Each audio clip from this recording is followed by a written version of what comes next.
2025 10. ayının 14. günüsü səhər vaxtı saat 6'dan 42 minut oldu. Ornum Ürümçi G'olcu yolida. Akşam bir kecha ham uyaqdi. Uzun bo'pti-ki, yomg'ir saylis qilib boqmag'ali. Bir kecha uxlamay Ürümchining ichine aylanib chiqdim. Yolg'iz bo'lg'achqa o'z-o'zimga so'zlatdim. Nimalarni qila olganligimni o'ylandim.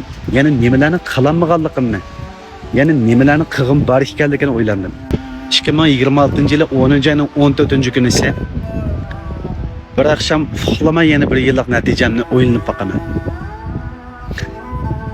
Akşam yalğız bo'lg'achqa ham azroq to'nglagan bo'ldim.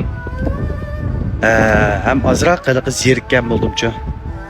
Araliqda bir choyxona kirib o'tirib, do'yini serib bitib kutib olsam, fayzi gapdan bir so'z uchrab qoldi.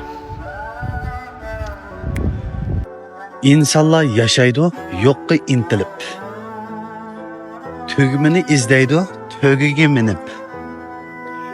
Tugmini topganda yo'qolg'ash tuga.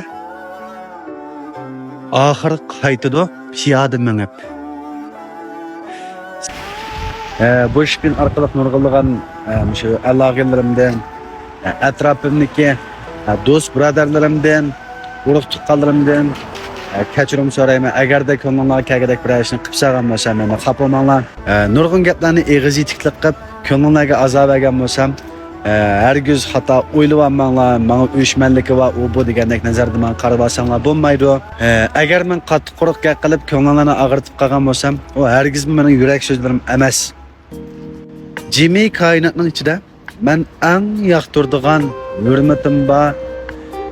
Onundan men üçün hamma ishni qilishni xohlaydigan faqat ikkala inson bor. Birisi onam, birisi dadam. Mushu ikki inson men üçün sog'-salomatli bo'lsa, men hamma ishni qilishga rozi. Chunki ularmi men üçün hamma ishni qilishga rozi.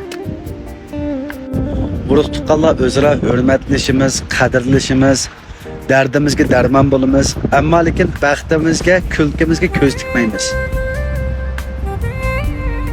Çünkü ayet kim var, ayet kim yok. Bunu hiç qaysimiz uqmaymiz. Qadrsizken insanın yanında bari, insan şu yok narsasının intizarı deb.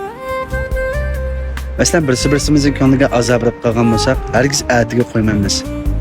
Agar bir soat o'tdi yoki o'tmaydi, xafa yoki men o'tmayapti deb deyishyapmizda. Meni tarbiyalab qatab qo'shgan dadam bilan o'tirib bir yerde oturup doğrusu paranlaşkım var. İçinden çıkarıp derdimini söyledim var. İçinden çıkarıp kuşallıkımını, azabımını tökü vağım var de. Lekin onda fırsat yok hazır. Eğer de şu tört tavasida benden ko'ngli ranjigan, yoki mendan xafa bo'lib qolgan urug' tuqqanlar, do'st birodar, aka-chi, ini-singillar bo'lib qolsanglar, xafa bo'lmanglar. Menda o'tgan yeri bo'lsa kechir etinglar. Agar sizniki menga o'tib ketgan bo'lsa, meni parvoyim palak, xiyolim kirib chiqmaydi, ham kechiryaptim, ham o'tkazyaptim, hech qaysimizga o'ch adovatim yo'q. Tat kelayotgan mazmunlarimga qarata nurg'ilgan inkoslar tushgan bo'ldi. Birisi bilan zopintasam, sen andami, sen mandami? Yana birisi bilan zopintasam, senda ridoqam islom xalqning keyini kira olamsan. Yani birisini doyunga çıkarsan, sen hammadan tinlamsan. Yo'q. Men chiqargan zo'pilarimni qarta sizlarga hechim deb baqmadim ta hozirgacha. Chiqarsang bo'ldi degandan keyin chiqadim. Qiziqarli bo'lish uchun ham o'zimniki talantini azroq so'z qobiliyatimni joriy qilish uchun ham haqasinglarniki kulgisi uchun shu zo'pillarni chiqardim. Mening hozirgi hissiyotimni balkim hammanglar tushunishinglar mumkin. Balkim hech qaysinglar tushunmasliginglar mumkin. Haqqasinglardan bir savol so'rab baqay. Qaysinglar ota-onalarning uyiga borgan vaqtinglarda ichinglardagi dard alamni, xushalligingni, azobingni to'kib uydagilaringlarni quchoqlab yig'lab baqqan? Mening hozirning o'zida naq shunday qilg'im bor. Lekin boray desam yo'l yiroq. Yana bir shaharga menga shalab turyapman.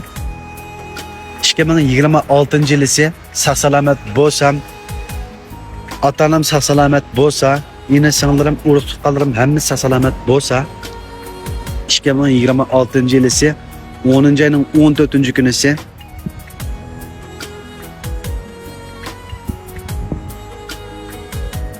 Bo'ldi, hammanglarga xo'sh.